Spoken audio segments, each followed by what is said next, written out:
Some relationships don't destroy you all at once. They erode you slowly, convincing you that losing pieces of yourself is the price of love, loyalty, or family. And so you stay. You tell yourself it's not that bad, that it's just a phase, that you're strong enough to handle it. But strength isn't staying where you're quietly dying. It's having the courage to leave when your soul starts whispering, "This isn't who you are anymore." There's a certain kind of exhaustion that sleep doesn't fix. The kind that builds from silencing your needs, from shrinking your truth to make someone else comfortable. Maybe it's in the way you edit your words before you speak, or in the way your presence is tolerated more than it's valued. These are the quiet moments where your peace starts to bleed, drop by drop, into the cracks of a life you no longer recognize. The Stoics didn't measure peace by comfort, they measured it by clarity. Epictetus taught that we suffer not from events themselves, but from our judgment of them. So when your mind justifies dysfunction, when your heart clings to people who dim your light, that isn't love. That's fear disguised as loyalty.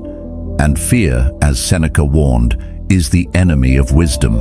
If this message is hitting something raw in you, if it's pulling at a truth you've been avoiding, then you're exactly where you need to be. And if what we're doing here helps you see things more clearly or feel a little less alone, there's one simple, free favor I'll ask. Hit the subscribe button. It's how we keep this space alive, one that honors truth, protects peace, and reminds you that walking away isn't giving up, it's choosing to grow. Carl Jung believed that many of the relationships we cling to aren't born out of conscious choice. They're born out of patterns we've never fully understood, deep, unconscious repetitions. The past disguised as the present.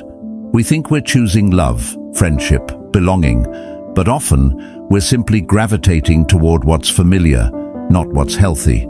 That old friend who always makes backhanded comments. The partner who withholds affection until you prove your worth. They aren't random. They're echoes of wounds we haven't yet named, let alone healed. Jung called this the psyche's attempt at completion, an effort to resolve unfinished business by dragging it into new roles, new faces. We're not connecting from our highest self. We're reenacting the unspoken traumas of our past. But what happens when you finally notice the pattern? Do you walk away, or do you explain it away?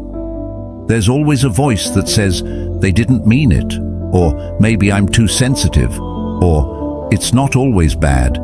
But the truth is, if someone constantly forces you to shrink, twist, or harden yourself just to stay close to them, that closeness is a cage.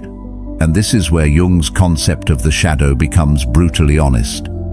The people we tolerate, even when they hurt us, often mirror what we haven't dared to face in ourselves.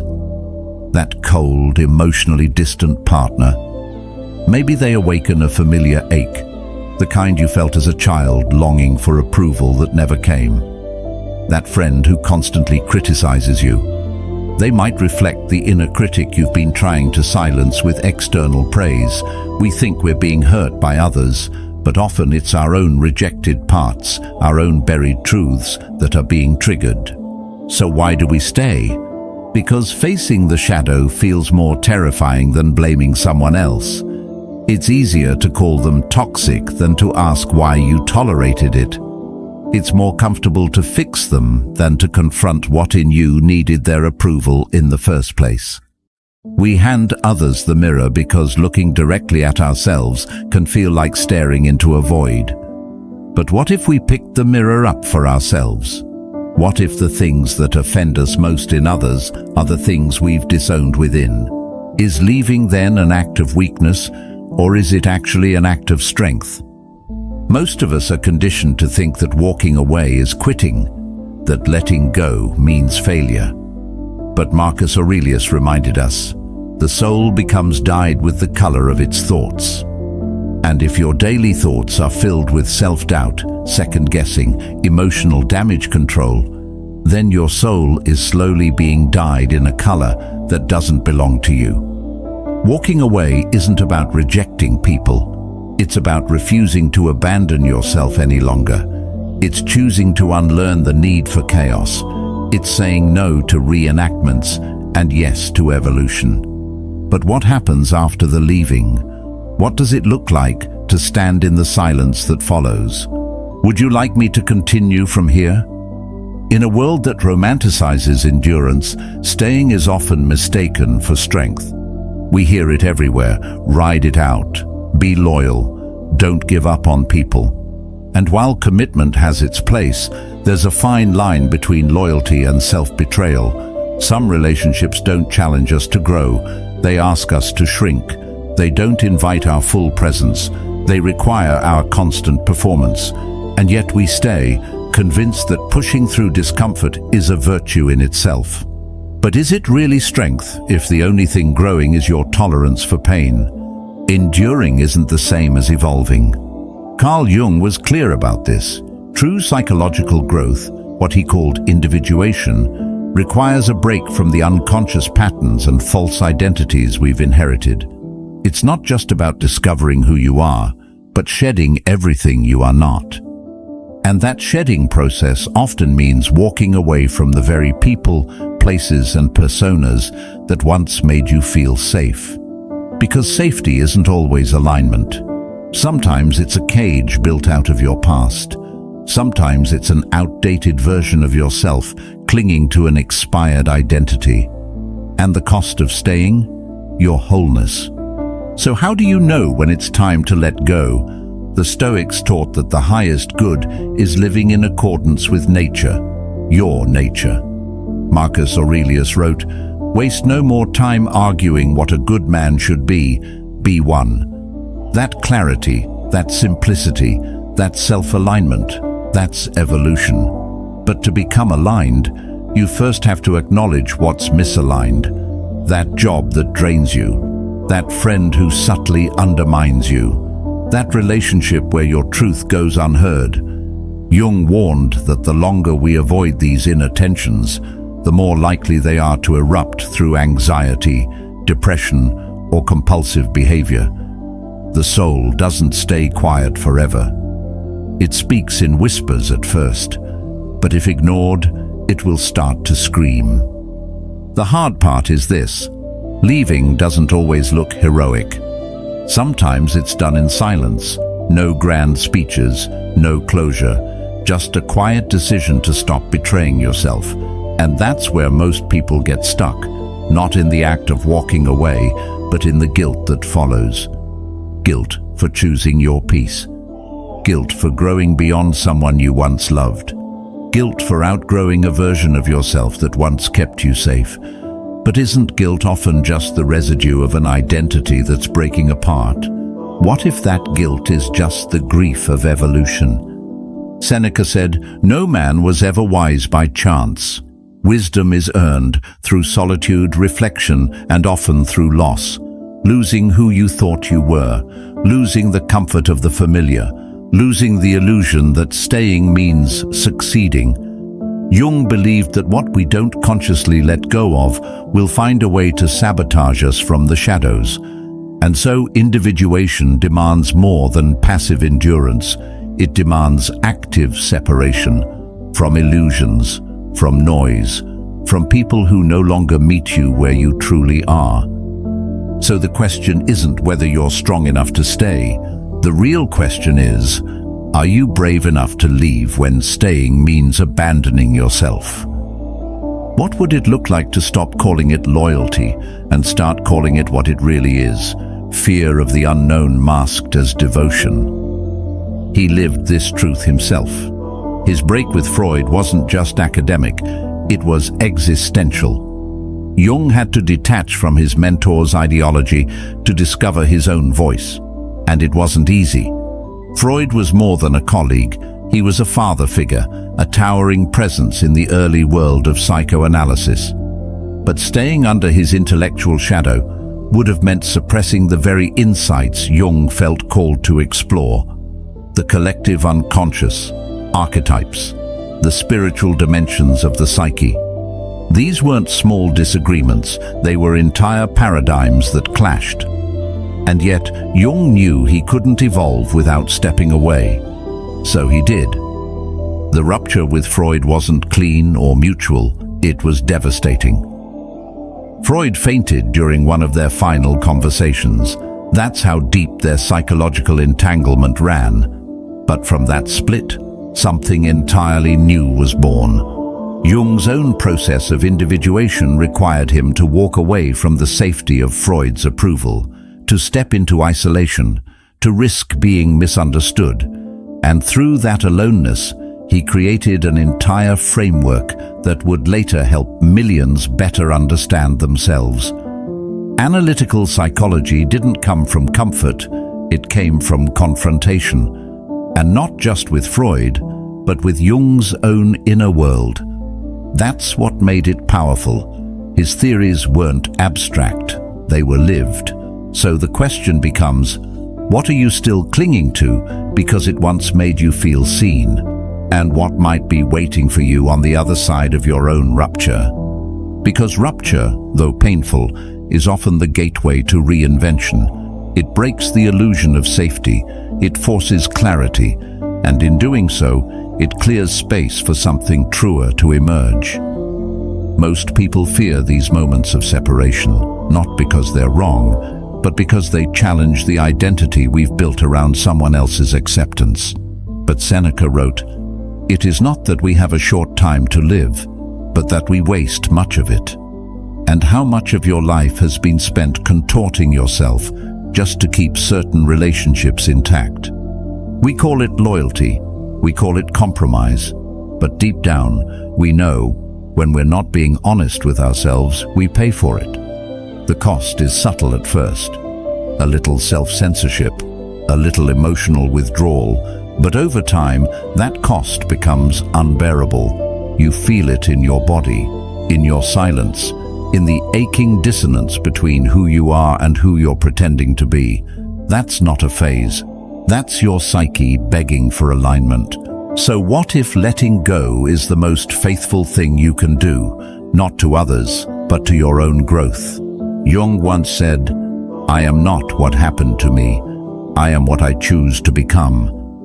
That choice often starts in the aftermath of rupture, in the quiet space where old roles dissolve and a new self begins to form.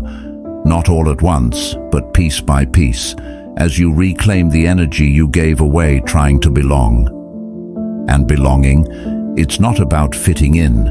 It's about becoming so grounded in your truth that the right people, the right path, begin to find you. But before that clarity comes, there's always the chaos of letting go, the grief, the second guessing, the fear that you've made a mistake, that you'll end up alone, that you'll regret the silence. But isn't it also possible that what you'll find in that silence is your own voice? And if you could finally hear yourself clearly, what might you say back? Because walking away doesn't just mean losing someone else. It often feels like losing yourself. The ego doesn't fear solitude nearly as much as it fears uncertainty. That sinking question, who am I without them? It's not rhetorical. It's an identity crisis, a rupture in the narrative you've built your life around. You're not just letting go of a person, you're letting go of the version of yourself that existed with them. And when that identity has been reinforced by years of habits, roles, and emotional patterns, it feels like stepping into an abyss, a kind of death before rebirth. Carl Jung called this the fear of the void, a psychological emptiness that confronts us when the structures we've clung to start to fall away. But here's the paradox. The void we fear is often the space where our truest self is waiting. Why do we choose pain over possibility? Because we confuse what's familiar with what's safe. It's a tragic trick of the mind. The discomfort we know becomes a sort of comfort. It's predictable, it's mapped. And the brain loves patterns, even the painful ones. Seneca wrote, "We suffer more in imagination than in reality," and that couldn't be more accurate when it comes to letting go. We imagine ourselves shattered, lost, incapable of rebuilding. We project catastrophe onto solitude. But solitude, in its truest form, isn't abandonment. It's clarity. It's the shedding of noise, of distortion, of borrowed voices. So why does it still feel unbearable? Is it really love if it costs you your peace? Jung believed that the journey toward wholeness required the dismantling of false identities, not because they're bad, but because they're incomplete. He argued that we don't become who we are by adding more, but by subtracting what is not ours. The attachments we cling to, many of them are borrowed. Inherited beliefs, imposed roles, emotional debts passed down through generations. And until we step into the void and allow them to fall away, we'll keep repeating the same cycles in new disguises. So then what does freedom actually look like? Not a sudden rush of peace, not a perfect understanding of who you are, but the willingness to sit in the silence without rushing to fill it, the courage to let your identity rebuild itself from the inside out, not from the expectations of those around you. That space, empty, terrifying, raw, is where individuation begins. It's where you stop performing and start becoming. And in that quiet, when the noise dies down and there's no one left to impress or please, who do you finally meet? Jung would say this is the soul's compromise. We trade our authenticity for the illusion of belonging. We start off by biting our tongue once or twice, thinking it's no big deal. But eventually, we don't even recognize our own voice anymore. We shapeshift to keep the peace, wear masks to be accepted, and slowly, almost imperceptibly, we begin to vanish. Not on the outside, but on the inside. And what vanishes isn't weakness, it's our vitality, our aliveness, our truth. The Stoics warned us about this kind of self-abandonment. Epictetus taught that it is not things themselves that disturb us, but our opinions about them. And when our opinion of ourselves is constantly filtered through the lens of what others might think, we lose our center. We become emotionally dissonant, split between the truth we feel and the image we maintain. That dissonance isn't just uncomfortable, it's corrosive.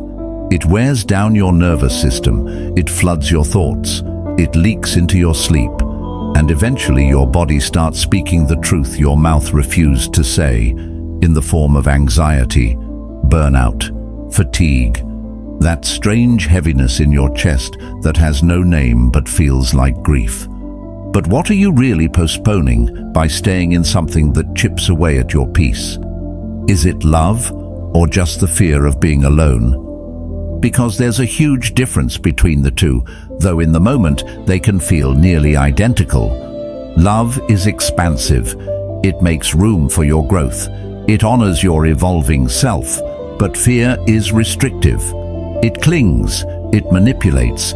It whispers that you'll be nothing without them. It convinces you that silence is safer than self-expression, that discomfort is the cost of connection. But what kind of connection requires you to lie to yourself just to maintain it? Jung understood that most of what we call attachment is just a defense mechanism, our ego's way of clinging to the familiar in order to avoid the void. But the irony is, the more we cling, the emptier we become. And the more we pretend everything's fine, the further we drift from our inner truth. Over time, this doesn't just hurt, it hollows us out. So is staying truly noble, or is it just a fear of solitude in disguise? Seneca once said, "Associate with people who are likely to improve you." But how often do we do the opposite? How often do we surround ourselves with people who keep us stagnant, just because stagnation feels safer than transformation? We hold on to relationships that no longer fit because they're woven into our identity, because the silence after leaving feels unbearable, because starting over feels like failure. But what if staying is the real failure? The failure to listen, to evolve, to choose courage over comfort. What if being alone isn't the danger we've made it out to be? What if it's the beginning of hearing your own voice again, clearly, honestly, without distortion? And if you gave that voice a moment of your full attention, what would it say? Solitude is one of the most misunderstood states of being. We're conditioned to avoid it like a plague. We equate it with loneliness, with abandonment, with the terrifying possibility that we might not be enough on our own. We're taught that being alone means something went wrong, that someone left, that we failed, that we've been rejected or forgotten. But Carl Jung saw it differently. He believed solitude wasn't punishment. It was purification. A sacred space where the distractions fall away, and what's left is the unfiltered truth of who you are beneath the noise. It's only in solitude that we stop performing. No more adjusting your tone to avoid conflict. No more rehearsing your emotions to fit someone else's expectations. There are no roles to play when no one's watching. Just you, your thoughts, and that quiet voice within, the one that often gets drowned out in the chaos of connection. And while that can feel terrifying at first, it's also liberating. Because when the masks fall, when the echo of others' opinions finally fades, you get to meet yourself in your rawest form. Why do we resist that meeting so much? Because it forces us to face what we've avoided, the grief we buried under busyness, the truth we covered with people-pleasing, the desires we traded for acceptance. In the presence of others, it's easy to distract ourselves. But alone, there's nowhere to run. And yet, that stillness, that confrontation, is where real transformation begins.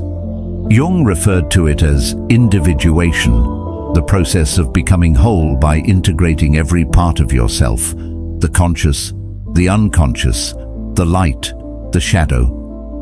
But that process doesn't happen in a crowd. It happens in the crucible of solitude. The Stoics echoed this. Marcus Aurelius, an emperor surrounded by advisors and pressure, still turned inward for guidance. He wrote, "Nowhere can man find a quieter or more untroubled retreat than in his own soul." The external world is loud, demanding, full of opinions. But your inner world? That's where wisdom waits. That's where your intuition sharpens. That's where clarity begins to form, not all at once, but gradually, like mist lifting from a mountain. Still, the initial quiet can feel unbearable. We're so used to outsourcing our sense of self to relationships, achievements, roles, that solitude feels like emptiness. But what if that emptiness isn't a void to be feared, but a space waiting to be filled by your own truth? What if solitude is less about absence and more about presence? The presence of your own unfiltered experience. The presence of your authentic self emerging from beneath layers of performance and expectation. And in that presence, something else begins to stir. A sense of peace not dependent on approval. A clarity not shaped by the voices around you. A strength that doesn't need to be validated to exist. It's in this space that we stop asking, "What do they think of me?" and start asking, "What do I truly think of myself?" That shift is everything, because once you know who you are without the noise, no one can manipulate you with silence. But if solitude holds that kind of power, then what becomes possible when you stop fearing being alone and start embracing it as your most sacred ground? Because silence has a way of amplifying everything we've worked so hard to suppress. When the noise dies down, the pain gets louder. The distractions fade, the performances end. And what's left is the truth, the bruised parts of you that you silenced for the sake of keeping others comfortable. You start to hear that small voice you ignored, the one that said, "This isn't working," long before things actually fell apart.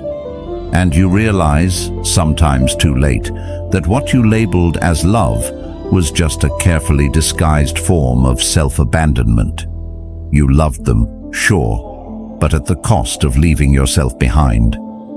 That's the kind of realization that doesn't whisper, it roars. Carl Jung believed that people will do anything, no matter how absurd, to avoid facing their own souls. And relationships can become one of the most socially acceptable ways to do exactly that.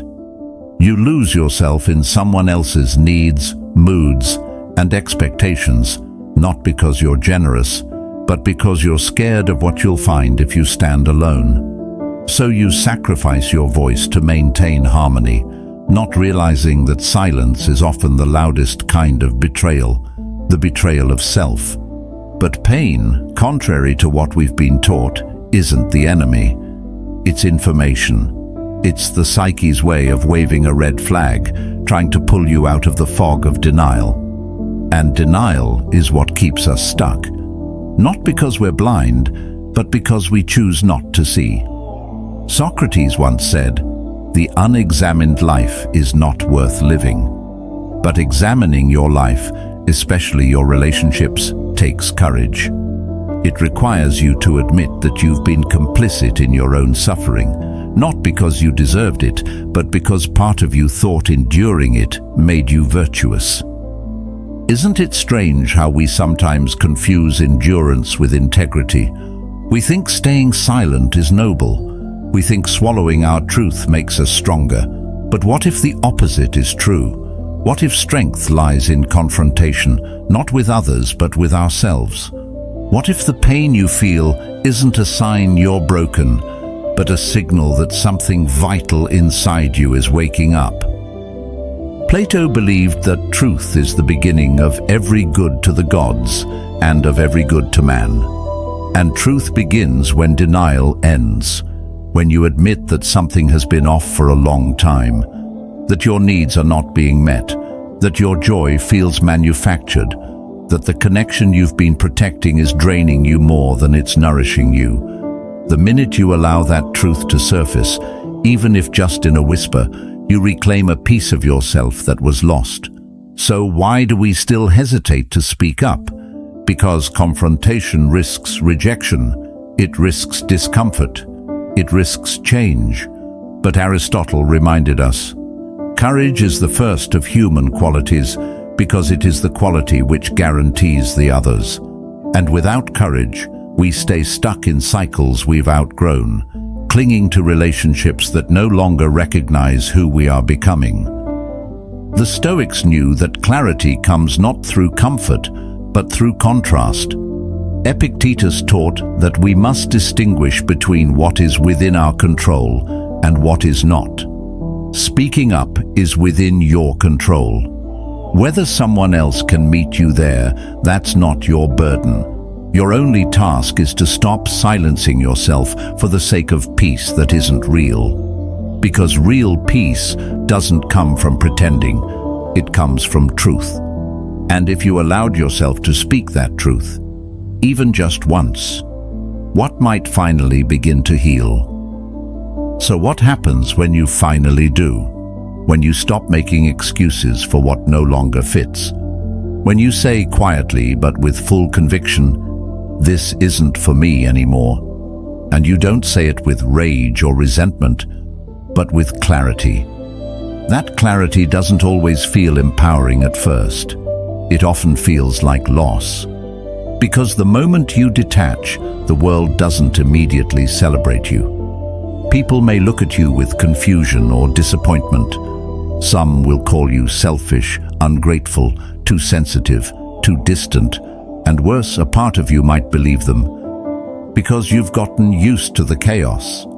It became your normal. And walking away from what's familiar, even when it's toxic, can leave you feeling disoriented.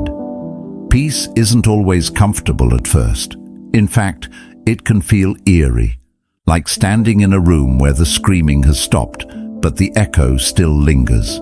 That silence can be terrifying, but that silence is also sacred, because in it, you begin to hear something that's been drowned out for too long, your own voice. And this is where the real work begins. Walking away is only the threshold.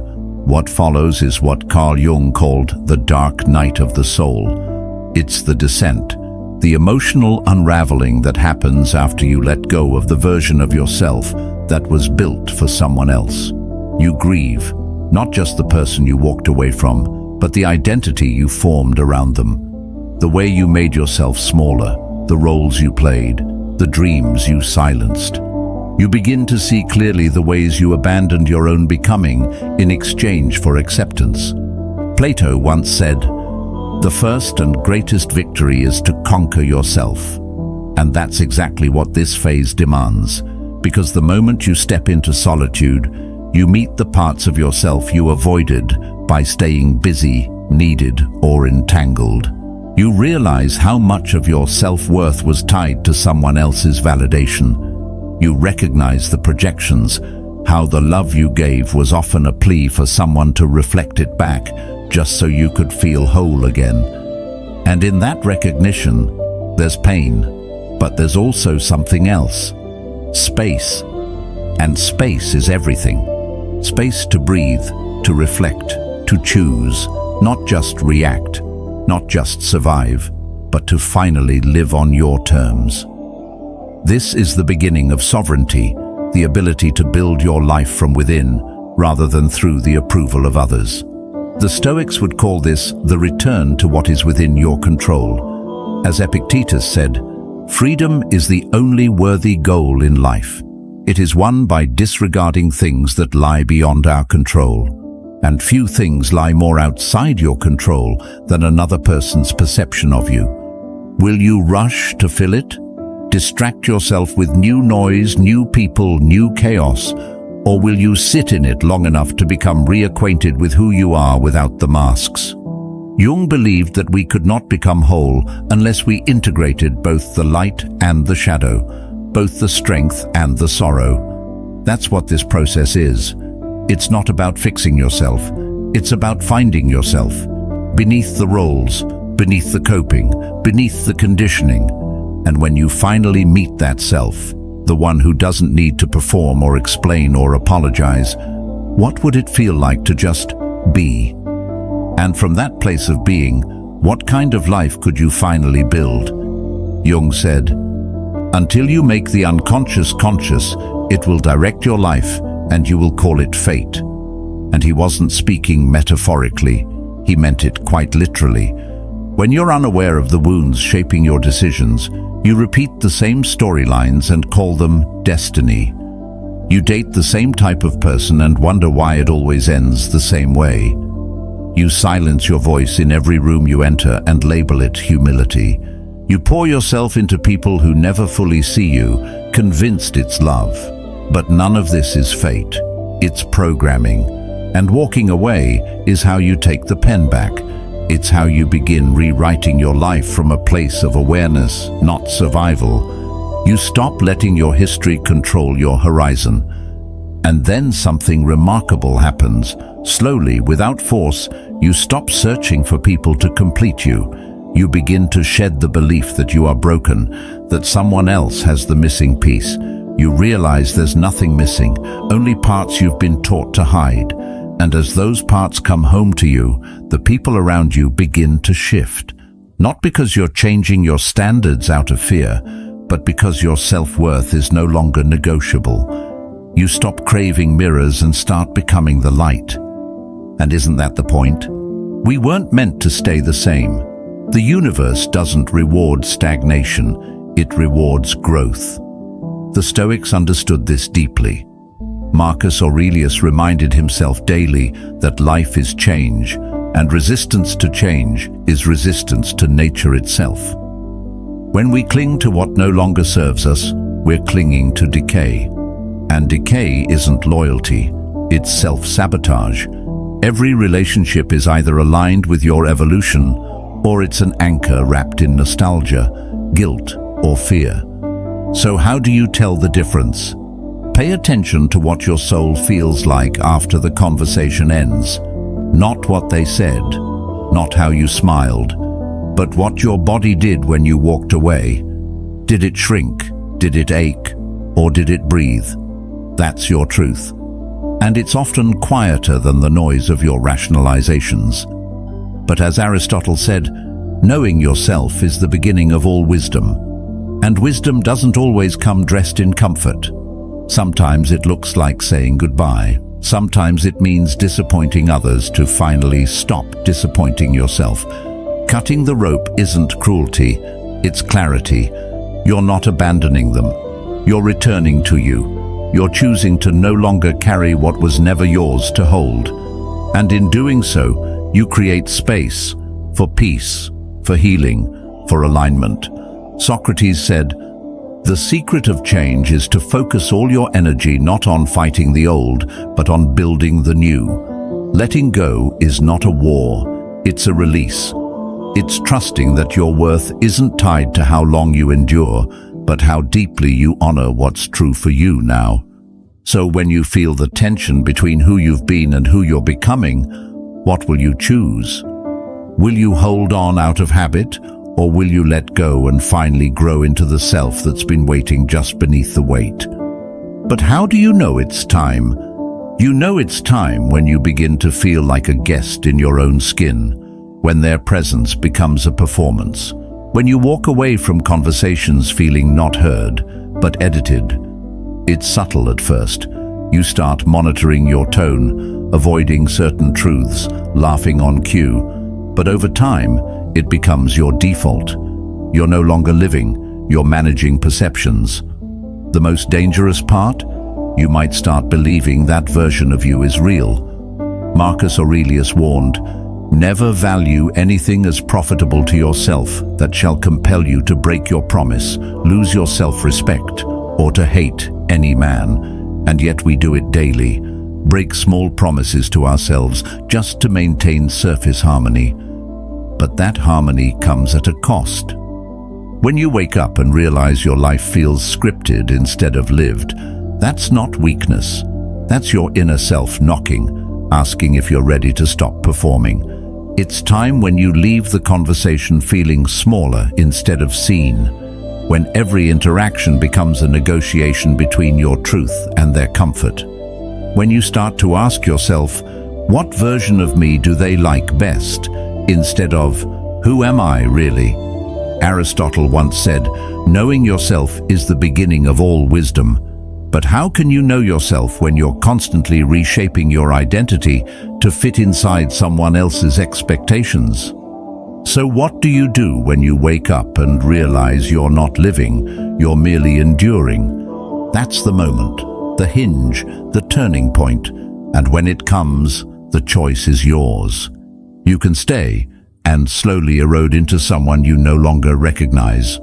Or you can walk away and rise. Not immediately, not effortlessly, but inevitably.